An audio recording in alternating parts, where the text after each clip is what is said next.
G'day everyone, Asian Dad here. Today we're going to do the comparison between the Dell Latitude 7300 and the 13-inch MacBook Pro with Touchbar. Now this is a mid-2018 version of the MacBook Pro. I haven't updated to 2019 yet, but pretty much the specs are nearly the same besides the processor itself, which they've just upgraded to the next gen. That's all pretty much what they've done with it. So it's still, they both are 13-inch, so it's actually quite a good comparison between these two computers. And I'm not going to try and touch with the performance of these two computers because they are running two different operating systems. Of course, MacBook running MacBook OS and the Dell is running the Windows 10 there. So in terms of trying to compare apples to oranges for performance-wise, it's a little difficult because the Macs are very optimized with their software compared to Windows, simply because Apple actually controls their software and hardware together very tightly. So what I am going to do is actually compare the hardware itself, what you touch and feel, temperatures, color, as well as the actual functionality of the computer. So let's start off with what it can be configured with first. As for the processor wise, they both can be configured with i5s or i7s. Now that does run off 4 cores. And in the past, I've found most of the times MacBook Pros from Apple seems to run off a little slightly quicker version of the models of it from Intel compared to the Windows counterparts. So with the RAM though, it is a very different story there. So with the MacBook Pro, it can be configured up to a maximum of 16 gigs of RAM. Now that is soldered to the logic board, so you can't upgrade that later on. Whereas the 7300, it can be configured up to a maximum of 32 gigs of RAM, which is a lot. And that actually is in 2 DIMM slots. So you can actually swap them out or upgrade them or service them later on, which is fantastic.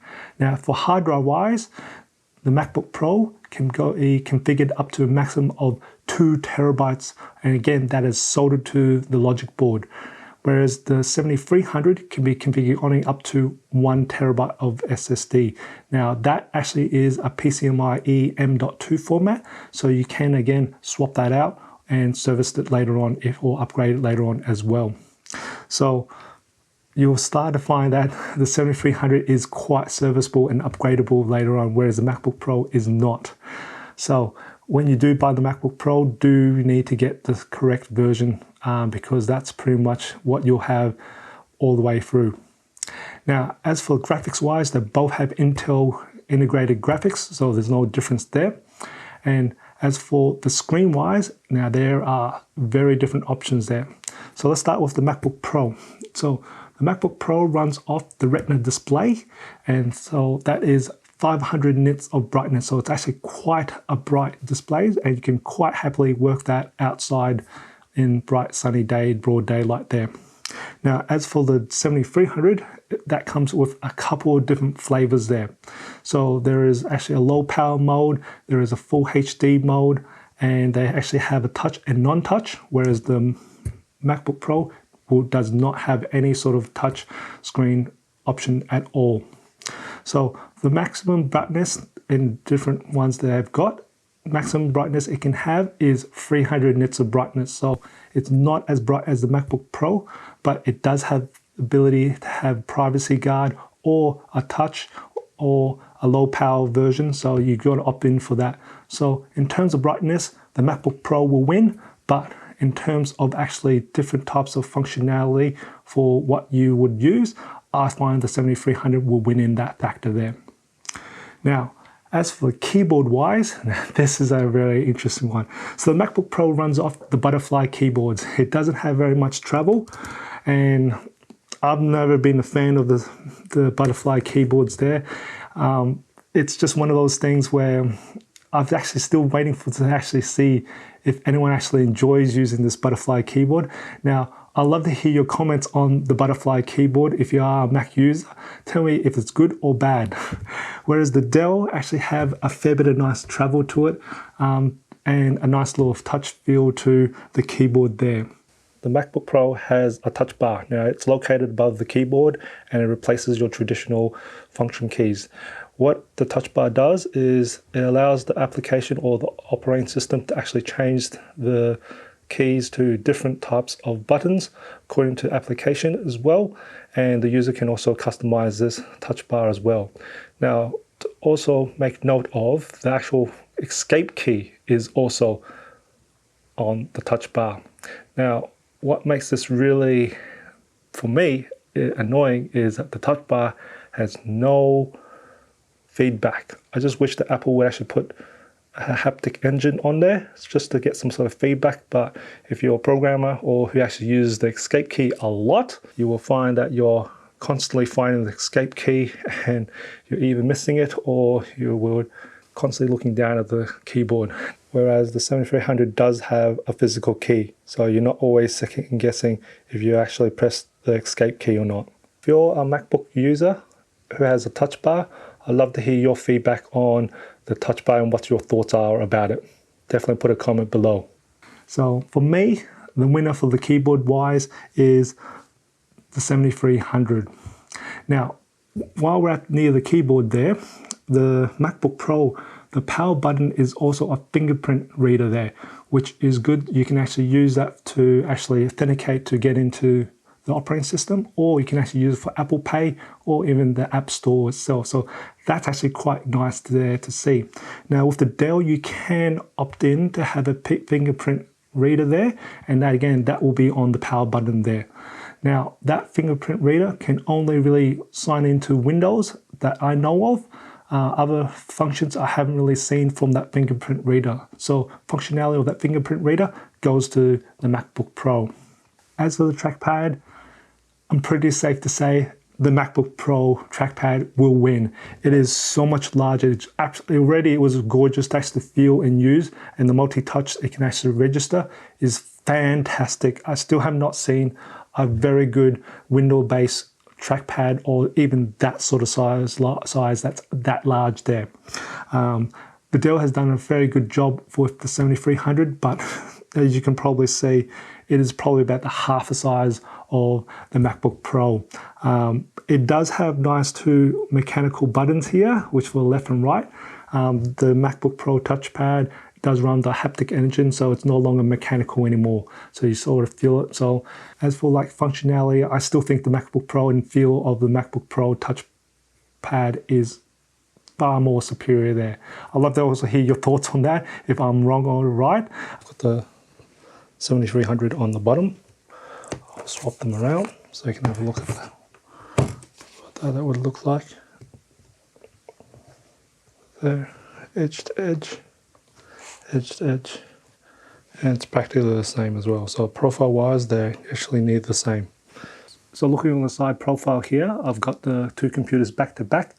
On the left, I've got the 7300, and on the right, I've got the MacBook Pro.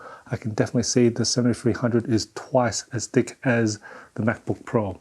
So let's have a look at the ports on these two computers. Let's start off with the MacBook Pro first. So on the right-hand side, we've got two Thunderbolt ports, which are USB-C. We have the audio combo jack as well. And let's swing around to the back end. There's pretty much nothing of the back end there. And on the left-hand side, again, we've got another two more Thunderbolt ports, USB-Cs. Now, all of the ports that you see on can actually plug your charger into any one of those and it will charge the MacBook Pro, which is fantastic. So let's have a look at ports on the Latitude 7300. Look on the right-hand side first, we've got the audio combo jack. Right next to that is the micro SD card reader. Underneath that is the optional SIM card slot. Then we've got the USB 3.1 Gen 1. Now this also does power share and you can actually configure it to be always on as well. And after that is the Noble wedge lock port. And then I'm just going to reverse back a little bit here. Now you can opt in for a smart card reader and it will be normally housed right underneath here. So looking around the back here, it's pretty much clean of anything there. And looking on the left hand side of the computer, we now have the AC barrel port here, so you can plug in the charger there. And we've got the Thunderbolt port there, USB-C. Now you can plug in to charge as well. Right after that is the HDMI 1.4a port, and then we've got the USB 3.1 Gen 1 port as well. And then that's pretty much clean of everything else. As for port-wise, I find the Dell 7300 caters for both the present and the future, which is fantastic. I know Apple are trying to be pushing us forward to the future, but a lot of our peripherals are not USB-C yet, and we haven't even upgraded yet, but it is annoying to have carrying these dongles and adapters for the MacBook Pro, whereas it's just nice not having to worry about that or forgetting about it. So for me, the Dell 7300 wins in that department there. But I'd love to hear what your thoughts are. Is it thinness for functionality or adapters your thing? For me, I'd rather sacrifice a bit of thinness to have not to worry about having to have all those dongles with me all the time. As for the webcam, both house a 720p webcam, but the 7300 has a little trick up its sleeve, and Dell has included a privacy shutter for its webcam. And what that is just a nice little flick of a switch here, and basically there's a little shutter that actually goes over the webcam lens, and it also disables the webcam itself. So even if it enables by accident, it's still got physically a shutter over it, so it can't be seen or anything like that. So it can stop people from spying or accidentally enabling by itself. Whereas the MacBook Pro, you're pretty much going back to the old-fashioned days where you're using electric tape, blue tap to pretty much cover it anyway. As for the battery life of these two computers, the 7300 I've tested out, and it can do a maximum of around about 9 hours, and that's on battery saving mode with it dimmed down for the brightness of the screen. When it's using average use about, and also the screen's up to about 50% brightness, I've usually managed to average around about 7 hours, 40 minutes. Whereas the MacBook Pro, it can pretty much pull 10.5 hours, even at the brightness of the screen at 50%. So winner-wise for battery life, MacBook Pro. So let's compare the speakers from these two computers. I've got the 7300 on the left-hand side, and I've got the MacBook Pro on the right-hand side. So I'm going to record the audio directly from this Zoom H5, and I'll leave that unedited so you can actually hear the sound quality and also sound difference there as well. And I've got a decibel meter running off my mobile phone to see how loud each one runs as well too. So let's start off with the 7300. I'll also start this one off.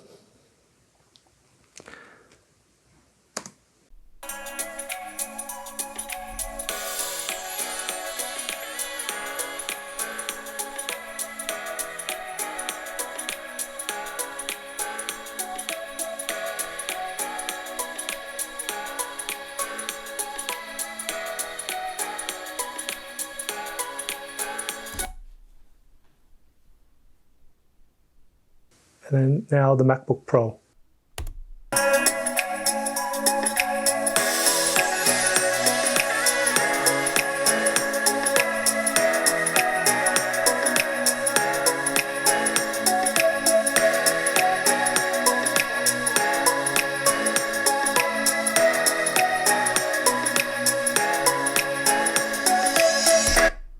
As you can see, the MacBook Pro does have a better audio speakers there. And you do find that it actually has more surround sound feel to it. It does have a much more louder sound coming out of the speakers as well. I also find there's a lot more bass to the MacBook Pro compared to the 7300. So I definitely find the MacBook Pro has way better speakers than the 7300. Now, as for the feel of these two computers, of course, the MacBook Pro is fully aluminium for the top part and the bottom part as well, and plus of course the sides there. So it's got a very nice aluminium sort of feel finish to it. Whereas the 7300, now that does come in two flavors. This is the carbon fiber version of it, and pretty much you have a carbon fiber on the top, and on the bottom it is actually the plastic, durable plastic there. Now there is an aluminium version. Again, you'll have a sort of silver for finish of the aluminium version, but again the bottom part is still plastic there. So build quality wise and feel of the actual computer, I still have to give it to the MacBook Pro. As for the weight of these two computers, the MacBook Pro is 1.37 kilograms, whereas the 7300, there's two flavors of it. So the carbon fiber version, you're looking at 1.24 kilograms, and the aluminium version looking at 1.3 kilograms. So in weight wise, you'll find that the 7300 is actually a little bit lighter despite its little bit more thickness.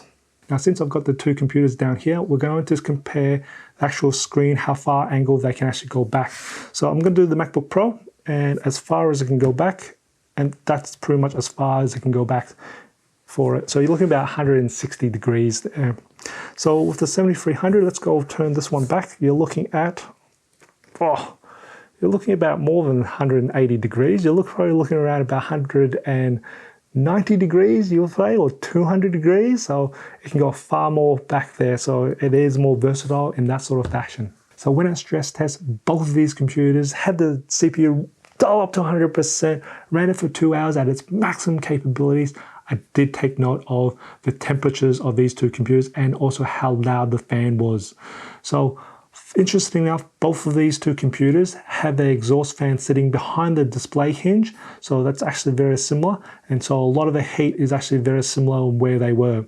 So most of the heat hot areas is actually near the top part of the keyboard there. But with the 7300, it is a lot located between the 2, 4, F and S key. So that group of keys is actually where the CPU is sitting right under, and that is probably the most hottest part of this computer here. Now for the MacBook Pro, is actually quite surprising. It actually was spread around the top end of the key and also near where the actual touch bar is. So when I did the temperature measurement of the 7300, it did come at 41 degrees Celsius at 60 decibels for the fan. So the MacBook Pro measured at 38.3 degrees Celsius at 56 decibels. And I had the ambient room temperature at both these tests at 20 degrees Celsius. So the actual MacBook Pro runs a lot more cooler than the 7300. I also find the fan noise was very different. So the fan noise of the MacBook Pro is actually a much more lower humming pitch than the 7300. Even though the 7300 isn't a high whine, it still is a little bit higher compared to the MacBook Pro. So in terms of temperature wise, I have a feeling this aluminum chassis does an extremely good job of doing the thermals, spreading the thermals everywhere. And so I find the thermals and the heat temperature a lot better on the MacBook Pro compared to the 7300. So let's talk about warranties. Let's start off with the MacBook Pro first. Now, with MacBook Pro, it is all return back to base. Now, what that means is you must find an Apple store or an authorized Apple repairer to have this looked at or fixed. Whereas Dell, there is an option for on-site warranties. So that's fantastic. And if you see my previous videos, I love on-site warranties. It's a lot less hassle-free. I also find the Dell warranties are a lot more cheaper than the Apple warranties as well. So for me, warranty-wise, Dell should be winning for this one there. Another topic I like to actually bring up for comparison is docking solutions for these two computers. Now, they can be also known as docking stations or docking ports, but really what it is a device where you actually plug in all your peripherals in, and you have that one device pretty much plugged into the computer using either one cable or port, and pretty much it provides all the services of those peripherals that's connected to it, like monitors, keyboard, mouse, and network, and also power as well. So it's a lot neater solution to these computers, and in the corporate world, it's fantastic to actually have. Now, with the Apple, I really wish they actually create a docking solution for it, but they actually rely on third-party people products there to actually create them. And as for dual or triple monitor setups, it really is a hit and miss, and so it's quite hard to actually find them. So you've got to actually do your research on finding a solution for the MacBook Pros. Whereas the Dell, they have their own solution for it, which is called the WD-19 for this particular 7300. And I have great reviews on that. If you want to check them out, I'll put a link in the description below. But it is quite happily will work with dual and triple monitor setups. So I have tested that out. So for me, docking solution wise, the Dell should take it. And I'll actually love to hear what your thoughts are about docking solutions on both of these computers actually, and if that is actually important to you when you make a decision on a computer. If you find this video informative or enjoyed it, give it a like, and if you haven't done already, subscribe to the channel by hitting that subscribe button on the bottom right hand corner. I do try to upload a new video every Tuesdays and Fridays. And just remember, imperfections in life makes it beautiful and interesting. I'll see you next video.